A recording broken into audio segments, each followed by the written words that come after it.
Welcome. My name's Adina and good afternoon and welcome to the Tech23 Impact Circles. Now, it's very wonderful to have you all joining us for what's sure to be a great conversation exploring our new energy future and transitioning to 100% renewables. As is custom, I would first like to acknowledge both the Gadigal people of the Eora Nation and the Bunwurrung and Woiwurrung Wurundjeri peoples of the Kulin Nation, the traditional custodians of the land where the Slattery's team meets, works and creates. We pay our respects to the elders, both past, present, and emerging. We also acknowledge that people are attending today from other traditional lands and nations and extend our respects to their custodians, ancestors, elders, and future leaders. Always was, always will be Aboriginal land. Good afternoon, Rachel. Oh, hello, Adina. How wonderful it is to see everyone. Welcome to you all, and especially to our contributors today, Jemma, Dan, Lachlan and Alex, and today's circle leader, the passionate Mike Nicholls. It's great to have you here. I'm really looking forward to today's conversation. One of the best things about Zooming in is the ability to reach people from across the country. So I know Jemma's from WA. Please just say hello on the chat. Tell us where you're Zooming in from and introduce yourselves. Tech23 is all about amplifying the people and the organisations chipping away at the great and the biggest challenges that we face. So coming to you any which way this year, Tech23 shines a light on 23 young growing companies with great potential. This is our 12th year, and we're looking forward to announcing the Tech23 for 2020 next week, so stay tuned. Also, we're looking forward to a real in the flesh lunch next week, so if you're lucky enough to be in Sydney, consider coming along. That's on Thursday the 10th of December, where our keynote speaker will be Mike Walsh, which is very exciting. None of this could be possible. Tech23 couldn't be possible without the generosity of the sponsors. So I just want to call out Oz Industry, UNSW, Main Sequence with CSIRO, the New South Wales Government, Macquarie University, Addison's, ANSTO, and the wonderful Cicada Innovations. Thank you to all of them. And again, to all of you, a warm welcome. I look forward to eavesdropping on what I think will be a wonderful discussion. Please ask your questions, offer suggestions and any other information in the chat. We've got the board as well, and we'll be capturing takeaways as we go. We might have time later for some random discussion groups, so I look forward to maybe meeting a couple of you then. Back to you, Adina. This is exciting. Thank you, Rachel. Now, very quickly before we kick off, you would have seen in your reminders and on the Zoom chat, there is a link to the Slattery's Community Charter, which is an excellent read if you need guidance on the behaviour that's encouraged at the Tech23 circles. Now, just to confirm, the running order today will be starting with Mike and the contributors kicking off the conversation, followed by audience Q&A from all of you, and if time permits, finish with some randomised deep dive breakout rooms. Now, as Rachel mentioned, we are using a shared mural board, so please add your squiggles and stickies and all of your thoughts and burning questions on there as we go.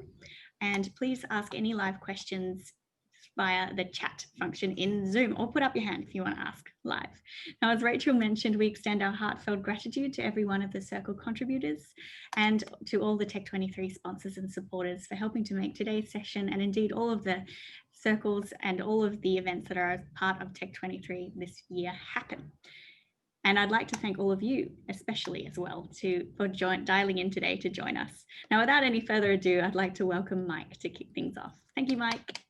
Thanks so much, Adina and Rachel. Much appreciated. I too would also like to acknowledge the traditional owners and custodians of the lands on which we meet for their custodianship and past and present leaders. Look, thanks so much. Today is very exciting. I think myself and one of the other partners at Main Sequence Ventures spend a lot of time looking at renewable energy. And the big question we ask is, what do we need to do to get to 100% renewables? If we all believe that that is the right thing to do, as I do, what is it that we have to do to actually get our economy, our energy system to 100% renewables? And is that the right question? And so today I've assembled a panel of experts in the space, and I'll just go through and ask them to briefly introduce themselves in one moment. We've got Alex McIntosh, She's a manager in business development and transactions at ARENA, which is a premier funding group for renewable energies. Dan Adams, who's the co-founder and co-CEO of Amber Electric. Professor Lachlan Blackhall, who's the Entrepreneurial Fellow and Head of the Battery Storage and Grid Integration Program at ANU, and Dr. Jemma Green, who's the executive, sorry, did I say Professor Lachlan? Congratulations, Lachlan, you just got promoted to Professor last week. And Dr. Jemma Green, Executive Chairman and Co-founder of Power Ledger. Alex, I'll just get you to give a quick 30-second introduction about who you are and what you do, and then the same for everybody else. Yeah, sure. No worries. Thanks, Mike. So hi, everyone. My name is Alex McIntosh, and I work in the business development and transactions team at ARENA, the Australian Renewable Energy Agency. For those of you who aren't familiar with ARENA, we were set up back in 2012 as a federal government agency with the mission to increase both the competitiveness and the supply of renewable energy technologies in Australia. And so since then, we've committed over $1.6 billion in funding to, I think at last count, 566 projects, leveraging $6.7 billion of private funding. So excited for the conversation today, and very much aligned with the mission of how we can get to 100% or more in renewables. Fantastic. And you just got refunded, right? We did, yes. How much? Yeah, exciting news, yeah. A lazy 1.3 bill or something, was it? Yeah, so I think the total package was 1.6 billion. 1.6. Okay. Yeah, to be over the next sort of 10 years from our 2022 current funding. Great. Dan? Thank you, Mike. As Mike mentioned, I'm the co-founder of Amber Electric. Amber is a new way for residential customers to buy power, designed to drive the transition to 100% renewable energy. We have a pretty different business model. We give residential customers direct access to the real-time wholesale electricity price as it varies every 30 minutes, and then give them the tools and technology to shift that usage to when those cheaper renewables are available in the grid.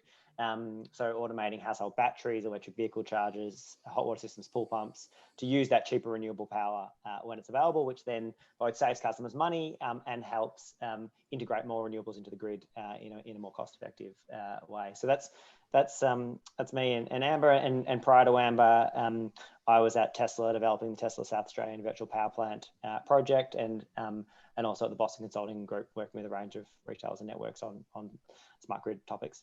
I'll just make the comment in the chat session, there's multiple people saying they're happy Amber customers, including Charlie Day, who I know there. Thank you, Charlie. Awesome. So Lachlan.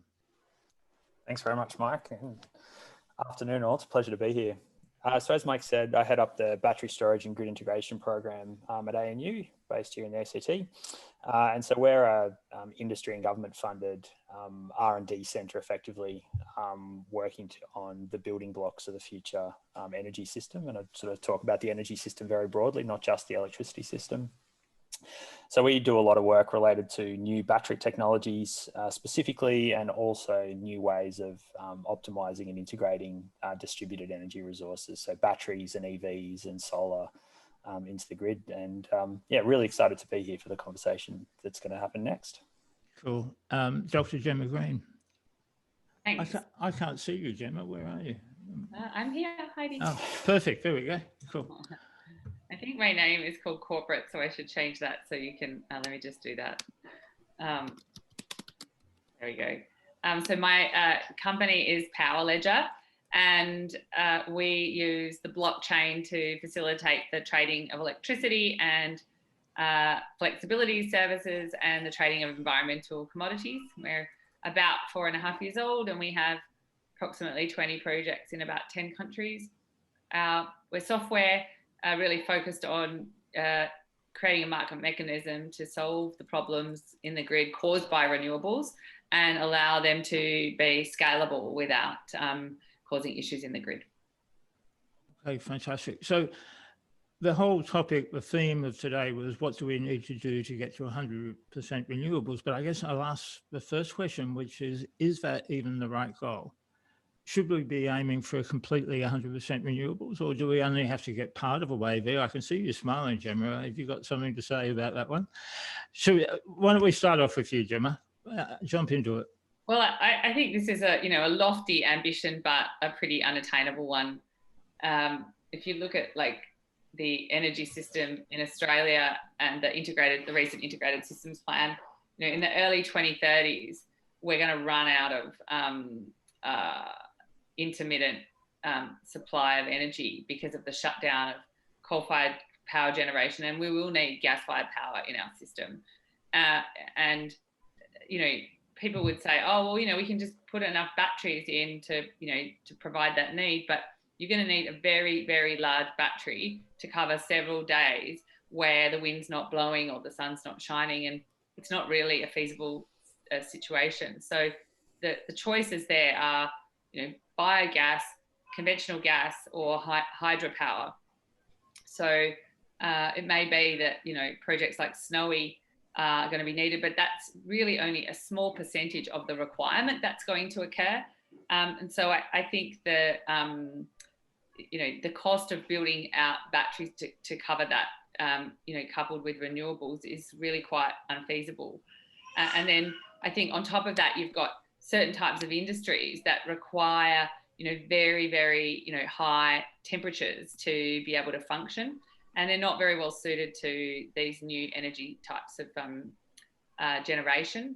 So I think when you look at all of these things together, you're going to need conventional sources of energy to provide a stable energy grid to deal with intermittent supply, and also to power industries that have very high temperature requirements to function and operate plants and things like that.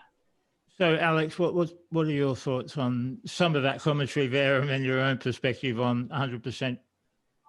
Is that the right goal? I think the question of, what's the right goal is an interesting one. I think obviously getting to 100%, there are risks and challenges with that, which I think we'll explore in the conversation today. And Jemma's kind of touched on those in terms of, how do we make sure we can actually get to 100% in the first place?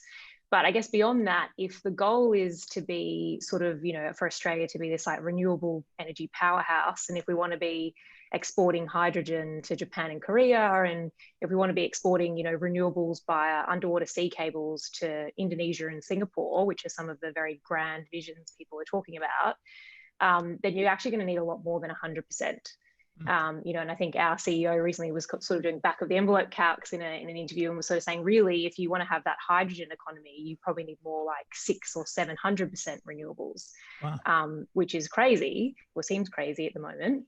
But realistically, I think if you really want to be getting that to that hydrogen economy, or to be exporting power, or to be having, sort of green steel or low emissions materials that we're exporting, you are going to need, a lot of renewables in the system.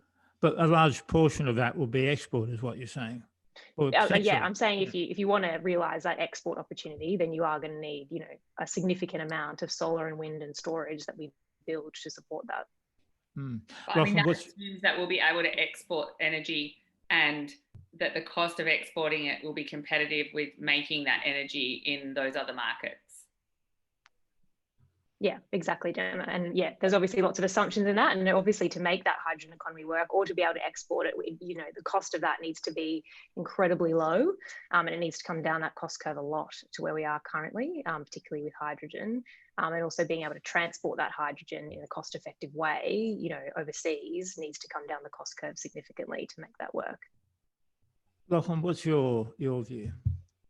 I personally take quite a different view, I think, than Gemma's point, and I would argue that actually getting to 100% renewables in the grid is actually, not only achievable, but actually sort of the economically responsible thing to do. If you look at the figures coming out of the most recent CSIRO Gen Cost report, they really do emphasise the fact that the cheapest form of new build generation is renewables by a significant margin. Once you add the battery component to that to ensure that you have a reliable power supply, it's essentially already cost competitive with fossil fuel technologies, and set to be far cheaper than fossil fuel technologies by 2030. So from my perspective, I think it's a really positive news story that will come out of Australia, that we are going to have to show the rest of the world. how we can get to 100% renewables. Probably the broader comment I'd make though is that, when we think about renewables, we're typically thinking about our electricity system in isolation.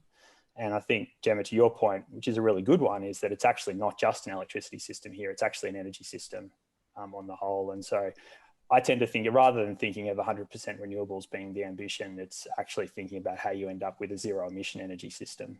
And that goes beyond just electricity. It goes to how you deal with transport. It goes to how you deal with industrial heat, which was the point that Jemma was making. So, I think we need to have ambitious goals here, but I think importantly, we can actually achieve those ambitious goals over the next couple of decades. So I don't think we should conflate the speed of, wind and solar cost decline with the speed of decarbonisation. I mean, the world uses fossil fuels for 85% of its primary energy, and the IEA expects this figure to continue to decline, fueled in part by big oil companies that are, becoming big energy companies and investing, as much as 15% of their capital spending on renewables in next year. So it's significant. And in 2021, the renewable capacity is for the first time expected to garner more capital spending than upstream oil and gas.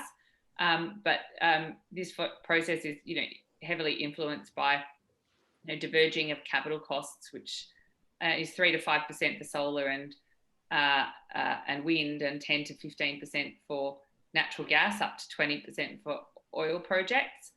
But I think that I think we will pay a heavy price to electrify industry, when it can be done with conventional sources. And I think it could be 3 to 6 times higher for electricity compared to the cost for, direct natural gas combustion for certain industries. And that's, a very significant number. Okay. So I guess what we want to talk about is, how do we get to 100% renewables? I understand that you don't necessarily agree with that. That's cool. I guess the question for the panel is, can we get there on batteries? So do we need something else?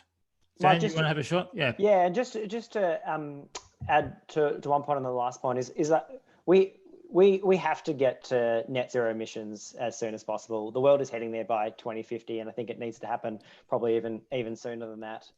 There is a environmental, economic imperative to make this happen, and human ingenuity is showing what is possible when we have a target like that, throughout history, and I think will happen again. And it's been happening with huge reductions in solar, batteries, wind, and I think it'll happen in hydrogen as well. So I think it has to happen, and I think that it will happen. The question is, how do we do that in the most cost-efficient way? And as Lachlan said, renewables are now the cheapest form of power. The challenge now is, how do we integrate those into the grid in the most cost-effective way? And I would think about it like this: it's a combination of diversity of technology, and diversity of geographies, having wind and solar in a range of locations around the country. And to Alex's point, we're actually going to need to go beyond 100% in order to decarbonise other parts of the economy by producing hydrogen to decarbonise heavy industry, etc., which actually helps to integrate more renewables into the grid, because you can ramp up and down the production of hydrogen. And then the other pieces about the integration there is, one, flexible demand, which is what we're doing at Amber. So, our vision is to be automating millions of smart devices, household batteries, electric vehicle chargers, hot water systems, pool pumps, to automatically use that cheaper renewable power when it's available, so we can shift gigawatts of demand to when renewables are generating, so we can integrate those into the grid. That will always be the most cost-effective way to integrate renewables, because there's no additional capital cost. It's just software to automate a device that someone has already bought for another purpose. So that's point one. And then, but that doesn't get you the whole way there, because you still want to watch TV when you want to watch TV, and not all devices are flexible. So then comes the role for pumped hydro, so household large-scale batteries, and there's a whole bunch that are being built recently and starting to be built without government subsidies, which is really exciting to see. And then to Gemma's point, that you can't, the duration of a battery is 2 or 4 hours, maybe 8. you don't have batteries with multiple days duration at the moment. And I think the role there is for pumped hydro, so snowy hydro 2.0, etc., and then also hydrogen when the cost comes down there as well. So that's my thoughts on the future. Fantastic. I'm a believer in the hydrogen story. For storage, we can't get to 100% renewables without it. I guess the question is, how do we integrate it in? Alex, what's your view about hydrogen as a medium to long-term duration storage mechanism alongside of hydro as well? Yeah, like I think certainly at Arena, we think we think about lots of different forms of medium-term storage. So not just, lithium-ion batteries, but obviously there's other types of batteries, like flow batteries and other kinds of chemical makeups of that, as well as pumped hydro. So we've supported a number of sort of feasibility studies into pumped hydro, as well as snowy 2.0. But certainly hydrogen can also play that role in the storage form. And we recently announced a project in WA in Denham, which I think is the most westerly town in Australia accessible via road. But basically Horizon Power are looking at they're actually setting up a microgrid with solar and wind. So powering, part of the town during the day with solar and wind, but then firming that overnight, or when there might be that intermittency with the solar and wind with an electrolyzer. So creating hydrogen there, having it in, being stored and then used to power the town when you might not have that renewable generation available. So certainly I think it can be done, and hopefully projects like that will prove up the issues in integrating that, and lessons learned that they can then share. So then hopefully you can have hydrogen fulfilling that, as well as these other technologies like Dan mentioned that can play a role as well. I believe that there's something like 25,000 of those similar sort of communities, mining camps, remote civilization, remote towns that are basically running on diesel generators. Essentially what they call a hard to abate scenario. I mean, do we see solar jumping in, and solar and hydrogen jumping in and taking over all of those? I don't know if it will take over all of them. I think it depends on the, where that remote area power system is and what their kind of, incumbent fuel source is. Certainly some of them obviously have, very expensive diesel at the moment that's trucked, thousands of kilometers, and they have to hold excess diesel, and, it's very expensive. But certainly I think there would be other instances where, maybe solar and batteries is sufficient, or they might need to, certainly, I mean, Denham is doing a trial, but they've still got a diesel backup there as they, going through this process of learning and integrating it. Hopefully that will then get scaled up to a 100% renewable, microgrid. But I do think there's obviously steps that we need to take to make sure, we're doing it so that the grid is still reliable and that those people still have power. So I'm sure Jemma will weigh in on this. I can see she's nodding. So, I know New South Wales in the last week, Minister McKean has just made some big announcements, and I believe a 30-hour record-breaking Senate sitting to get a 230 amendments to their energy bill through the New South Wales Parliament. Lachlan, do you have a view about the direction they've headed? I believe they're offering, or they're adding 2 gigawatts of storage and 12 gigawatts of renewables. What's your views? Is this going to sort of overtake the gas story? Yeah, I mean, look, I think maybe to address the gas issue head on, I mean, I think, we have gas infrastructure in the grid already, and we're going to use it for the lifetime for which it is, for which it was designed. My view would simply be that there's no relevance. In the same way, we're never going to build another coal-fired power plant in Australia. There's just no reason to add new gas infrastructure for electricity generation. But I think the New South Wales announcement really highlights, probably one of the key challenges that we're also facing in a national electricity market at the moment, which is that the states are really feeling the need to go it alone. And so while I think the announcement is it's a great step forward, and it's, if you look at the rough percentages there of sort of 2 gigawatts of storage against sort of 12 gigawatts of renewable generation, that's roughly the percentage of storage you need to firm up that renewable generation. So that's fantastic. We get a lot more renewables into the grid. We get a lot more storage into the grid. The challenge now in the national context is actually to think about how we bring together all of the states and their individual decisions. And, Minister Keane was quite adamant when he made the announcement that he was acting in the interest of New South Wales and the New South Wales citizens.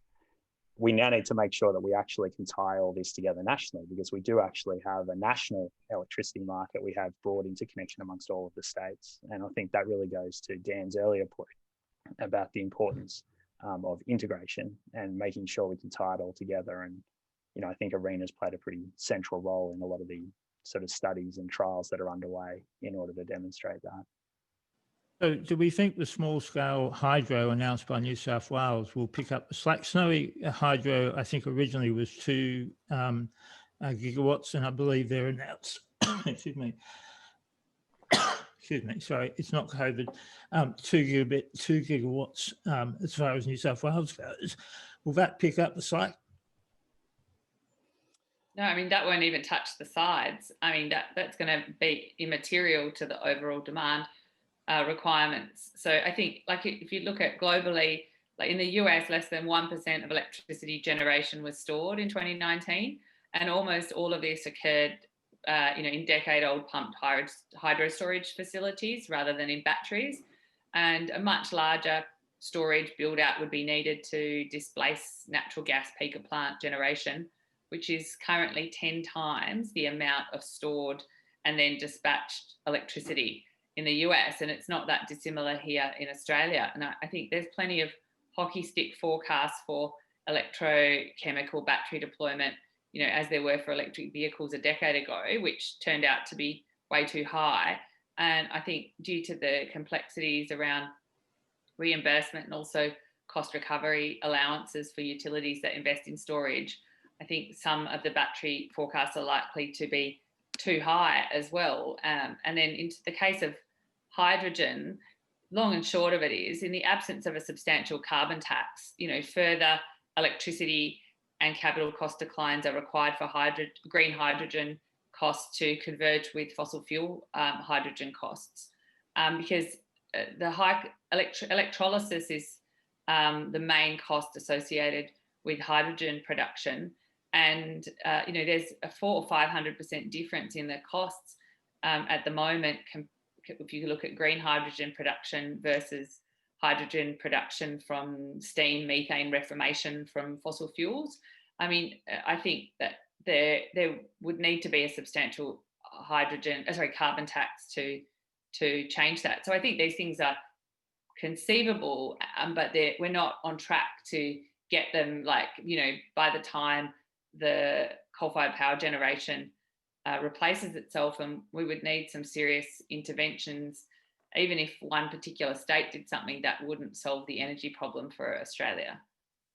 So Alex, you're sort of acknowledged as being the expert in hydrogen, or one of the experts, probably the expert in ARENA. What's your view? I mean, how do we deal with Jemma's comments? Yeah. I mean, look, I guess it's something that we are very keen on in ARENA and are obviously investing a lot of money into. I mean, Jemma is right in the sense that, the pathway to realizing that hydrogen economy is not going to happen overnight. It is a long, probably a decade or more kind of pathway to reaching that target of H2 under 2. And that $2 target is really kind of the dollar point you see where hydrogen, therefore, is of a comparable price to be used in other applications, such as gas or where the incumbent fuel, or where it kind of becomes cost effective with the incumbent fuel. Certainly I think at the moment, if we're looking at renewable hydrogen, and that's all that we look at ARENA is renewable hydrogen or green hydrogen. Maybe just explain that. Tell them the difference between green, blue, or should we call it murky blue, and brown hydrogen. Yeah, all the colours of the rainbow. Maybe all the readers hydrogen might not realise what the differences are there. Yeah, so certainly, yes, I guess lots of people refer to green hydrogen. So green hydrogen being hydrogen that is produced purely from renewable sources. So using solar and wind to run that through an electrolyzer, which essentially splits water into hydrogen and oxygen. And that's what we fund at ARENA, and that's what we look at. The other forms of hydrogen are obviously, you can have brown hydrogen, which is produced from fossil fuels, which obviously has carbon emissions associated with it.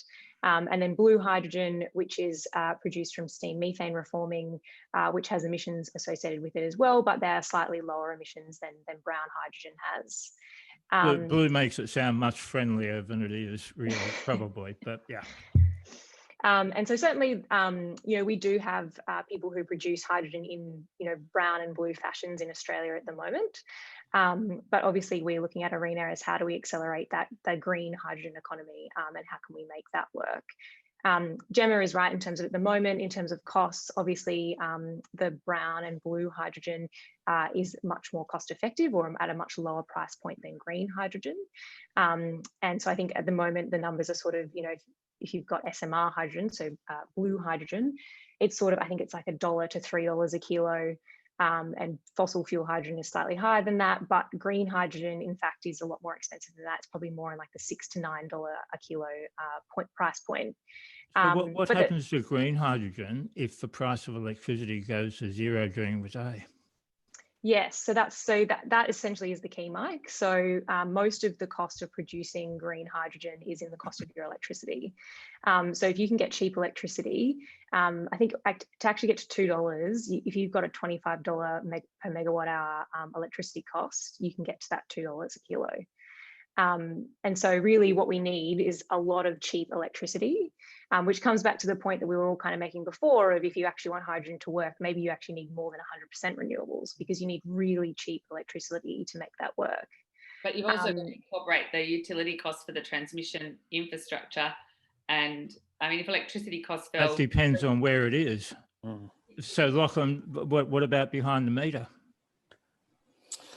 Oh, I mean, I think behind the meters would be is a different conversation to dealing with hydrogen. Would be my view. I mean, hydrogen electrolyzers are going to make sense at scale, and I think to where Jemma you were going with your comment was sort of around the fact that if you're shipping it over lots of infrastructure, you also need to account for the cost of infrastructure.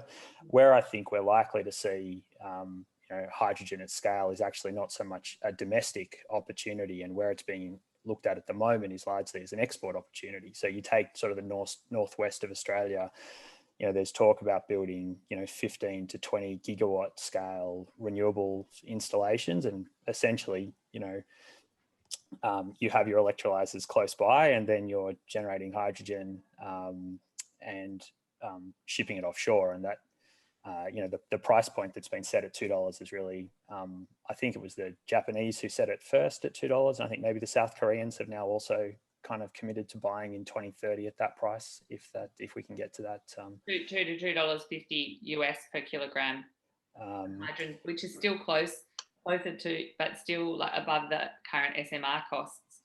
And sorry. But I think in addition to meaningfully impact energy consumption, the existing turbines, engines, heating systems, and the other industrial equipment that now rely on natural gas would need to be replaced or upgraded to rely on hydrogen instead. And I think that's another real life obstacle that needs to be factored in as well. So Alex, you said to get down to $2 a kilo, what was the megawatt price per hour? I think it's about $25 per megawatt hour. But you obviously need the actual cost, the capital cost of the electrolyzers to come down as well. Yeah. And you obviously, at the moment, we need to, I guess, be improving the technology of the actual electrolyzer. So getting them more efficient, the learnings in integrating them. There's obviously a lot of other aspects to that. But also at the moment, I mean, electrolyzers are really not manufactured in large scale. I guess the manufacturing process of electrolyzers is still really at an early stage. It's very niche. And so by through the deployment that will occur, and at ARENA we've got a funding round at the moment looking at deploying some 10 megawatt electrolyzers in Australia, which would be some of the largest in the world if they get up. We're hoping that by doing that and through all the other kind of projects that are going on globally, that will kind of help spur on this the efficiencies and the scale that you'll get in scaling up that manufacturing process. So $25 per megawatt hour. Dan, what are we charging customers right now? What's the cost I don't have it in front of me right now, but it is regularly below $25 a megawatt hour. I believe right now it's 17 cents per kilowatt hour. That's including the network cost. So the actual energy component is probably not too far from that, and is quite regularly at prices around that. There was a month recently where the average wholesale price for some customers in South Australia was pretty close to zero, which is pretty amazing to see that happening.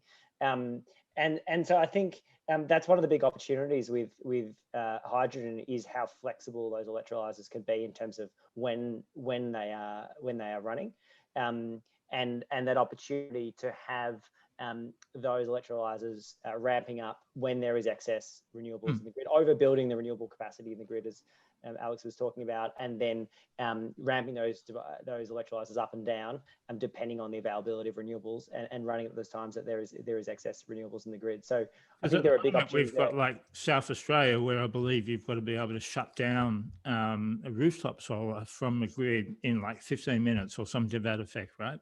Yeah. But that should be going straight into an electrolyzer, shouldn't it? Yeah, there are times where where the grid is the wholesale price is actually negative. So our customers that are consuming power are actually getting paid to consume power.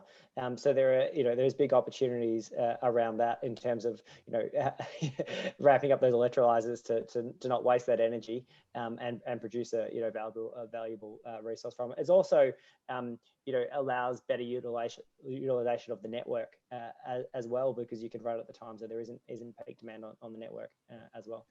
Interesting. Yeah, so this is a question to anybody who wants to jump in. Is nuclear ever going to be an option? I almost brought my nuclear guy, and I do apologise, I forgot to invite him. But is nuclear ever going to be an option? I would think if you look at the cost of nuclear at the moment, and again, you refer to the CSIRO Gen Cost report here, nuclear is 5 times higher cost-wise than renewables are today, and there's no foreseen reduction in cost of nuclear over the next decade. So I would say that on an economic basis, it's highly unlikely that you would choose nuclear. I think in Australia, in particular, you wouldn't choose nuclear for several reasons. One of which is economic, but also I think it's there probably isn't the social buy-in to. No, I think it'd take us 5 years to get the legislation changed, wouldn't it? If ever. I think if ever. So somebody's bell just went off. So I guess the question open as well: will brown and blue hydrogen take over what's currently performed by gas? Jemma, you might want to jump in there.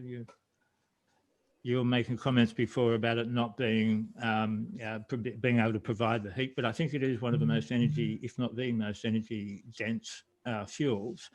Well, I mean, you'd need to assume 30 to 60% decline in upfront electrolyzer capital costs, which I think will happen, but that's not something that's going to happen, in the next 10 years.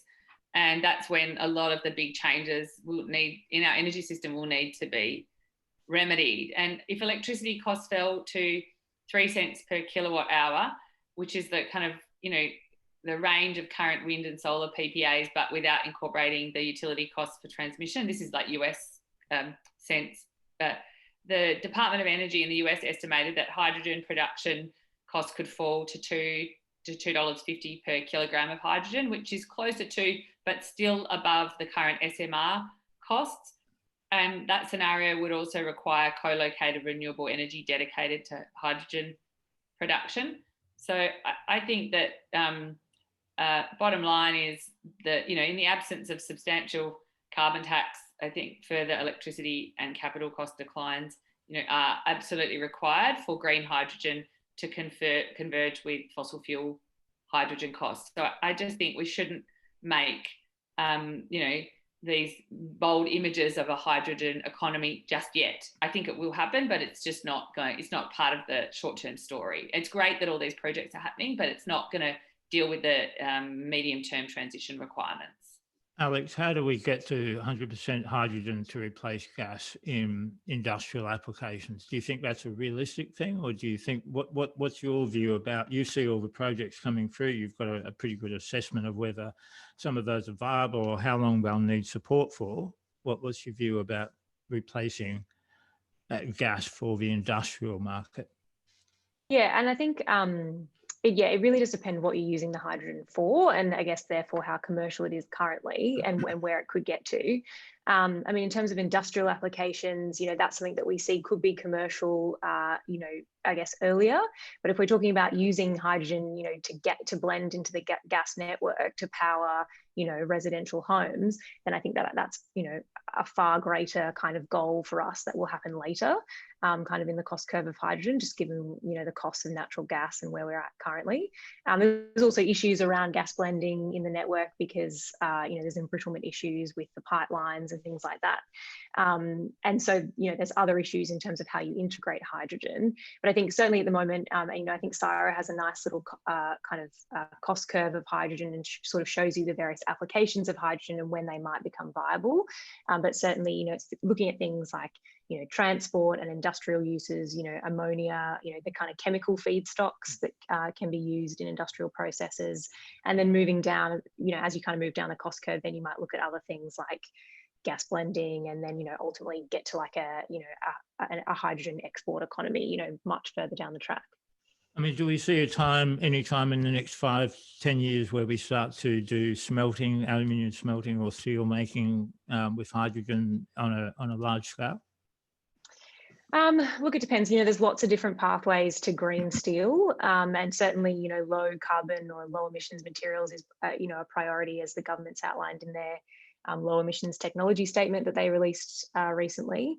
So I think, hydrogen will play a part in that. I think, we've talked a lot about hydrogen in this conversation, and hydrogen is part of the solution. I don't think it's the answer to everything. It is obviously, I guess, this magical thing that can help us, both reach, 100% renewables, but also decarbonize. But I think, we can't forget that there's other technologies here at play, that are going to be just as important as hydrogen in ensuring that we can get to that renewable future. Yeah, maybe Energy Finance makes these exponential growth forecasts for decarbonisation technologies, and hydrogen produced steel is no exception. And I think last year they estimated that half of the global steel output could be produced by green hydrogen by 2050, and that is their ambitious goal. And JP Morgan ran this forecast by a Swedish steel industrial expert who just described it as highly implausible, because blast furnace steel plants have useful lives of 50 plus years, and that it's rare for them to be replaced beforehand. And the construction of hydrogen reduction plants from scratch will take decades, even if the exact design is ready to go now, which it isn't. So I think that Sweden has shovels in the ground for demonstration plants to get iron ore reduction chemistry right, but that's targeting 2045 for full operation, and that's the earliest place you're going to see it. I think, Mike, the other point to make around the smelting, though, is actually that there are other ways that you might wish to go with smelting as a particular example. So, for example, there's new technologies emerging around the ability to actually ramp up and ramp down smelters, and that better allows you to match the supply in the electricity grid, as an example. So, if you think about being able to retrofit the pots that are already in a smelter to allow them to better follow supply that might be coming from renewables, as an example, that's perhaps a more sensible intermediate step that we might be able to take. And that really builds on Dan's earlier point, which is actually we are over the next decade going to really be moving away from this notion of forecasting demand and then getting supply to match that, and really moving towards the fact that we're actually ramping up both the generation and the demand that's there in order to match supply and demand, because ultimately that's the actual requirement here. We've got to have supply and demand equal at every point in time and in every geography. And so thinking about how we do that broadly is going to mean that we end up with a portfolio of technologies and a portfolio of techniques to manage both the network and the system. So I have a question. Sorry, who was going to comment then? I was just going to say, just to add to that point, the way we think about that is, in the old world, you couldn't control demand. People just assumed you didn't have smart devices in home, you didn't have electric vehicles, batteries. Demand was assumed to be fixed, and you could only control supply, and so you controlled coal and gas-fired power stations to ramp up and down. In the new world, actually now supply is harder to control, increasingly coming from renewables, and ultimately will be 100% from renewables, which are entirely intermittent. And now what we need to do is actually control demand, and there are big opportunities to do that at the household level with all those smart devices that I mentioned before, but also at the industrial level with ramping up large industrial uses or electrolyzers as well. I think that the paradigm is completely shifting on that. So question to the group. I think at the moment we've got somewhere, I think, between 100,000 and 200,000 residential batteries attached to the Australian grid. I think we've got somewhere between 2.3 and 2.5 million rooftop solar installations, which is still growing at an amazing pace. Do we ever think that batteries will sort of, manage to bridge that gap to get that fix the disconnect, so to speak? There's a very low connect rate there between batteries and solar. Will the price drop fast enough in price to allow that to, I guess, that bridge to be closed? Lachlan, what do you think? Yeah, I think to date, we've seen that residential batteries really haven't come down in price to the point where they need to be. But I think it's important to differentiate between the cells that actually make up the battery and actually the balance of system, because what we have seen is we've seen the cost of cells plummeting, and that's being driven by electric vehicle manufacturing. But we're seeing the balance of system not coming down. So talk about the balance of system. What is that? Because there's a problem in hydrogen as well. It's actually not the electrolyzer that's super expensive. It's all the stuff that goes around it. But keep talking about the balance of system. I mean, it's actually the same issue with solar panels themselves, to be honest. It's not the fundamental panel that's expensive. It's all of the other things. It's the glasses that go around it. It's the framing, it's the installation and so on. So inverters. So we have, this balance of system in the battery context is, the cells themselves they're slightly bigger than a AA battery, effectively, but it's actually the system that connects them all together, then the battery management system, the modules that go there, and then plugging into a chassis and the inverter and all the rest of it. So, there's potential for pretty significant cost reduction in batteries, but it's going to have to come from the balance of system. The cost reductions are already being locked in through the manufacturing scale. So, I mean, is there a technology on the landscape, on the horizon, that is going to take it away from lithium ion? Is there something that's going to change in the way that the battery management and balance of plant works? What is it that, if anything, what is there that's going to mean a major drop in battery prices? Is there something on our horizon? My take is that we're going to have lithium for a long time, simply because we're building plants, and when you build a plant, you build it for the lifetime of the plant, and it goes to much of the conversation around why you utilize your existing infrastructure for longer periods of time than you may wish to, is simply because the investment decisions are typically made on 20, 30, 40 year timelines. So beyond lithium, yes, there's potential, opportunities in flow batteries already. In fact, my view is that vanadium flow is sort of under-recognized as a useful chemistry. It's an Australian innovation. Is that red flow in Brisbane, I think, as well? The original chemistry came out of University of New South Wales, from a professor who's still there. And so there's lots of opportunities for vanadium that we probably haven't tapped fully yet, particularly in the Australian context. We actually have quite significant vanadium suppliers in Western Australia. And then beyond lithium, there's obviously, there's potential for sodium and potassium batteries, but they are on the research bench at the moment. So they are, some way potentially from being integrated into the, into modules and ultimately battery systems. So there's some improvements, but we're not talking massive improvements. We're not talking 2 or 3 times efficiency or price drop. Will we see the same price curve with batteries that we did with solar? Yeah, absolutely. You may not see the consumer pricing reflective of that, which I think is the point that Lachlan's making. that a lot of the pricing for batteries is maybe value-based pricing as opposed to based on cost of production. And you saw that with like subsidies in certain Australian states, there wasn't a commensurate, I mean, the price of the actual systems went up, reflective of the price of the subsidy. So I think there's going to need more competitive tension and more choices that are seen comparable to some of the bigger brands to drive more not cost efficiencies, but pricing competition, I would say. But the forecasts around the declining cost of battery production have been actually quite accurate. So I think that what you've seen in solar panels price reduction is reflected in what you're seeing in the declining cost per unit of production in batteries. Interesting point on Dan, that. just to interrupt you used to work for Tesla, right? I did, and I was wondering how much I should say, but yeah, but as much as you can, and maybe a bit more. I think so. Lachlan's point is right about the cell costs coming down faster than the balance of plant, and what that does is actually shifts the economics to the larger scale batteries from the small scale. So what we have found up until about this point is that even though the costs are higher for a residential battery per kilowatt or per kilowatt hour than a large scale battery, the economics were actually better, which is why we were doing, virtual power plants, etc. Like when I was at Tesla.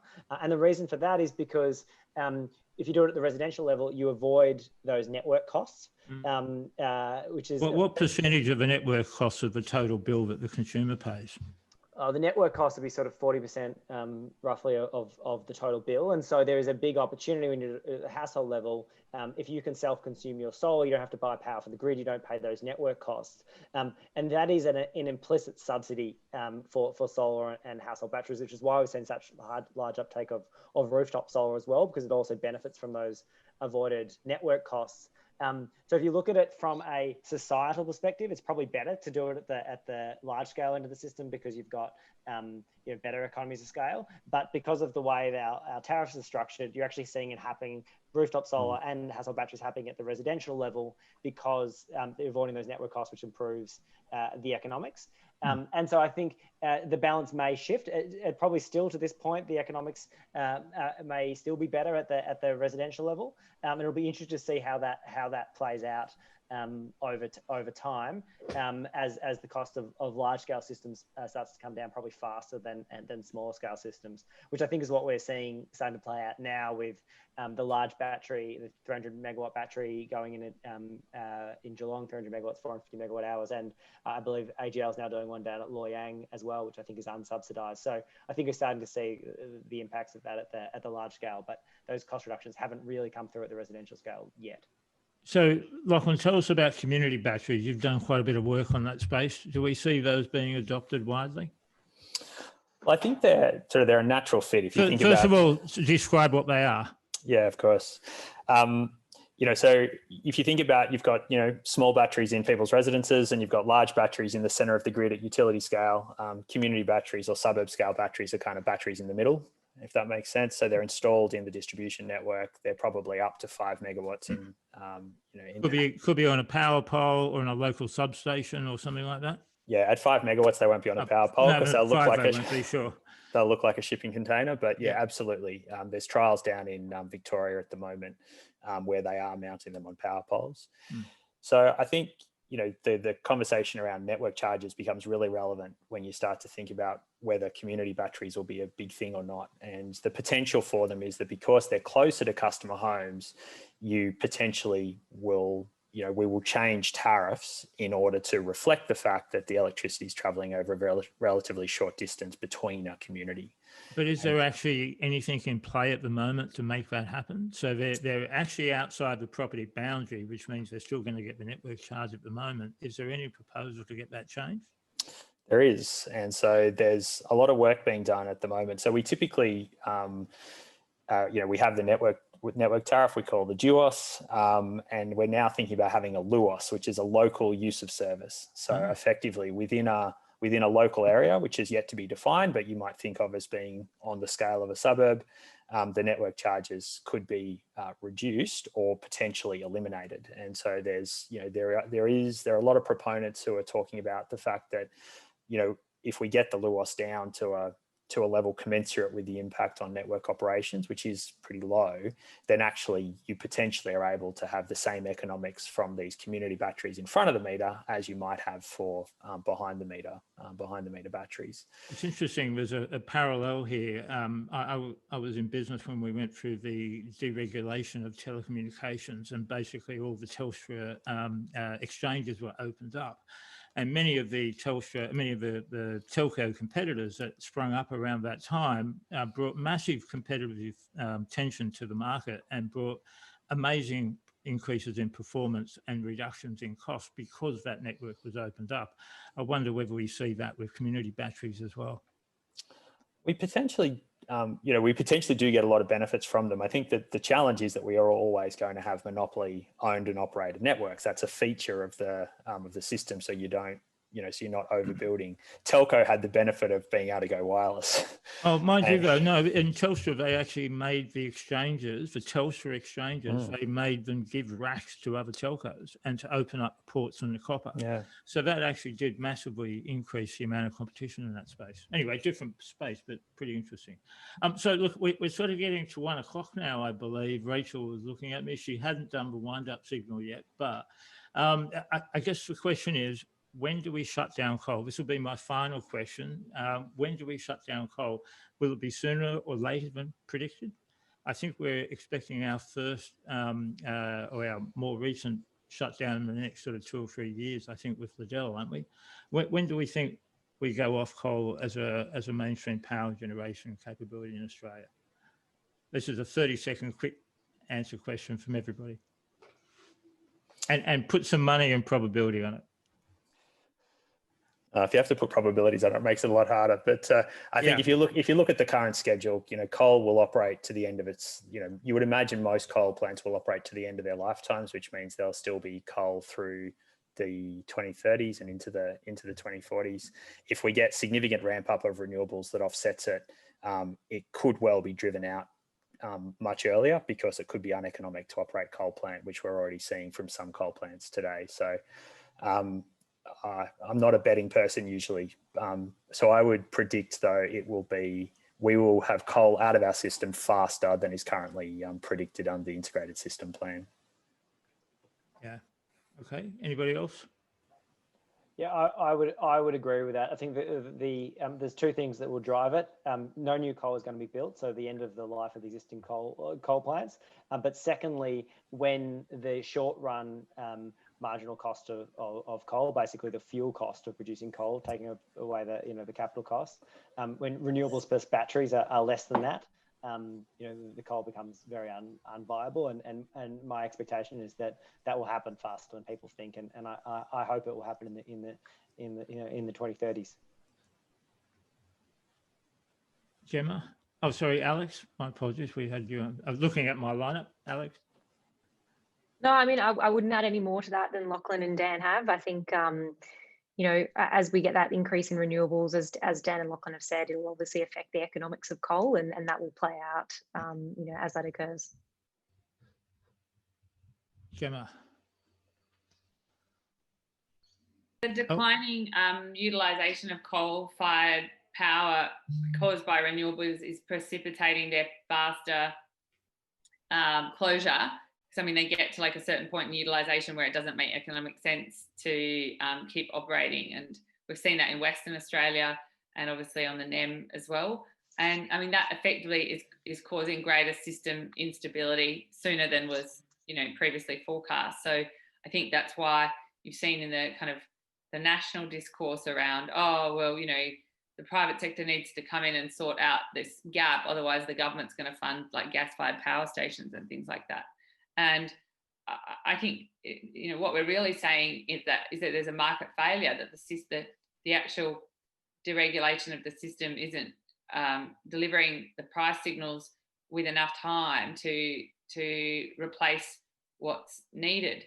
So at the moment, the Energy Securities Board's forecast the two-sided market to start in 2025, I think that there is a pressing need to bring that on sooner.